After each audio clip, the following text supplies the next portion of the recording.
CBS News Bay Area Afternoon Edition with Ann Makovic. Thanks for joining us this Wednesday. We all know that homelessness is a huge problem all around the Bay Area, from encampments to people dying on the street. And now a coalition of California mayors is raising the red flag, saying they need help. Right now, big city mayors are in Sacramento demanding more money from state leaders. That is because funding for the state's Homeless Housing Assistance and Prevention Program, or HHAP, is not guaranteed every legislative cycle. They say continued progress cannot be made without the program's guarantee, and that it'll be lost if it's not consistently funded. San Francisco Mayor Daniel Lurie spoke at the state capitol today, saying a gap in funding could put hundreds of people back on city streets. This funding is used across the entire state. It matters to every single city and every resident of California. In San Francisco alone, it funds 1,000 shelter beds. The truth is, we must get people off the street and indoors. That's how we get them help. Yeah, homelessness has certainly been a never-ending problem for San Francisco. A report released earlier this year says the city's efforts have not kept pace with the influx of people over the past decade. The issue is a major focus for Mayor Lurie. Earlier this month, he announced his Breaking the Cycle Fund, which provides more than $37 million in private funds to try to help tackle the problem. Honoring those who died in the line of duty. The police department in San Jose held a fallen officer ceremony today, and sadly, they had to add a new name to the memorial. Killed July 12th, the service was held at SJPD headquarters. 14 officers have been killed in the line of duty in San Jose since the department's inception. And this year, they've included a community service officer in that memorial. You might remember Long Pham. He was conducting traffic on Palm Avenue and Monterey Road in San Jose when he was hit and killed by a drunk driver. Happened in August of last year. Pham's partner was also injured in that crash. Well, you can expect backups and detours around this area of Fremont for the next few hours. Fremont Boulevard between Tamayo Street and Dakota Road. Police investigating a crash that happened this morning. Few details, but you can see a big rig was involved there. We're working to get more information. BART has restored most of its service after a fire forced a shutdown on many of its lines yesterday. Crews made repairs and did inspections at the San Leandro station, and trains are running system-wide today, except for the Green Line from the Berryessa station to Daly City. Officials have not yet determined the cause of that fire. Thick smoke and flames poured out of this 3-story residential building in Oakland this morning. This was on East 20th Street. Fire crews had it under control within about 45 minutes of arriving. They had to rescue a man who was then treated for smoke inhalation. President Trump meeting with the president of South Africa today. As Natalie Brand reports, South Africa wants to try to improve trade relations and de-escalate a diplomatic feud. Thank you.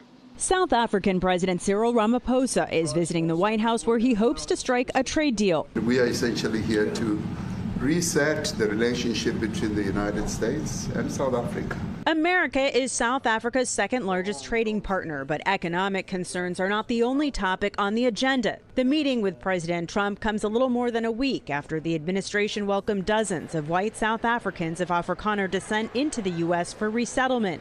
President Trump played a video in front of President Ramaphosa pushing claims of genocide. But you do allow them to take land. No. You do allow them to take land. Nobody can take land. And then when they take the land, they kill the white farmer. Nothing happens to them. There is criminality in our country.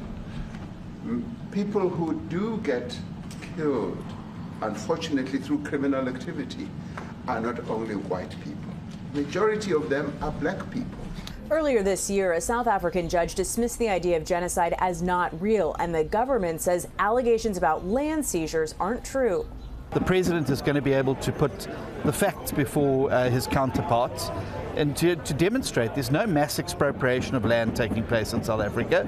There's no genocide taking place. Secretary of State Marco Rubio defended the administration's decision to grant Afrikaners refugee status while restricting other groups. Why prioritize Afrikaner farmers? Well, because it's a small subset, it's a new issue, and the president identified it as a problem and wanted to use it as an example. The Trump administration also cut aid to South Africa earlier this year after after the country passed a land seizure law, which it says targets unused land.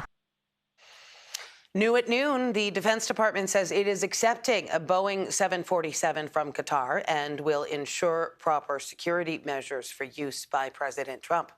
It was a week ago Qatar's Emir offered to replace Air Force One with a $400 million jumbo jet free of charge.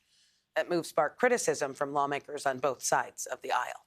To date, divided House Republicans are trying to make new progress on President Trump's budget bill. Trump says it is very important to his legacy. Just yesterday, he made a visit to Capitol Hill to try and push it through. This afternoon, House Speaker Mike Johnson and GOP holdouts will discuss some key issues. That bill includes campaign promises like tax cuts for workers. It also includes adding $350 billion to border security, deportation, and defense, plus spending cuts. Stocks are tumbling this afternoon as traders worry a new budget bill could put more stress on the country's deficit. Right now, the Dow is down more than 700 points. Our first alert weather, taking a live look outside at the Golden Gate Bridge. Let's check in with meteorologist Jessica Birch. It has been such a nice day for us here in the Bay Area. It's actually going to be one of the warmest days of this week. As we pull up the map below me, I want to show you a couple things happening for us. Our daytime highs today, well, we head up to the North Bay, and we're talking about upper 80s up into Santa Rosa with plenty of sunshine this afternoon. It's sunny in San Francisco. We're topping off at 68 degrees. It'll feel a lot warmer in certain pockets of the Bay, though, today. I mean, we're talking about 90s off in Antioch, upper 80s in Livermore with low 80s down into the Santa Clara Valley. If you haven't noticed, it's just along our coast that we're holding on tight to 60s, where it's a nice, cool day for us there. Here's what's happening, though, as we head into the afternoon hours today. Gusts start to get breezier along our shoreline. We can see wind speeds anywhere up to around 30 miles per hour in areas like Bodega Bay, San Francisco, closer to around 25 mile per hour winds into the 5 o'clock hour tonight. Now, we have some day-to-day changes in the forecast around the corner as this area of high pressure starts to move. I'll talk more about that coming up in just a bit and how that's going to shape out for the rest of our week's forecast. For now, over to you. Thanks, Jess. The Golden State Valkyries hoping to score their first regular season win tonight. They're going to take on the Washington Mystics at Chase Center, where they had a huge turnout for the season opener. Our Veronica Macias reports they are counting on that home crowd again tonight. The Valkyries, they're ready for game 2 here at Chase Center. Guard Julie Van Loo says that passionate crowd was incredible during the home opener of their inaugural season, and it's almost like having a sixth man on the floor, and they are prepared to bring it tonight. The energy inside Chase Center, electric, and they hope they see it again tonight. Let's look at what things look like when they took on the LA Sparks tonight. They definitely have some challenges taking on the Washington Mystics, though. Many fans, they don't care. They know that there are some challenges when it comes to the newest edition of the WNBA in the Bay Area. This team really helping bring the city together. So many parents bringing their children to the game. So many people that we've met saying they're season ticket holders. And despite not having a win yet, they're not discouraged. As for the players, again, the support making all the difference in the world for them. They got to continue to come out and support us because we'll get it together. Our purpose is we get to have the opportunity to play in front of 18,000 screaming fans that love you. That is not, by accident. So they understood that we get to do that. Only 12 players in the whole wide world get to feel that crowd. The Washington Mystics, though, they are undefeated. The Valkyries saying they're prepared and they're going to show their grit on the floor tonight. Coverage starts at 6:30 tonight on PIX Plus 44, Cable 12. And CBS News Bay Area is your home for the Valkyries. More than 30 games airing on KPIX and PIX Plus throughout the season.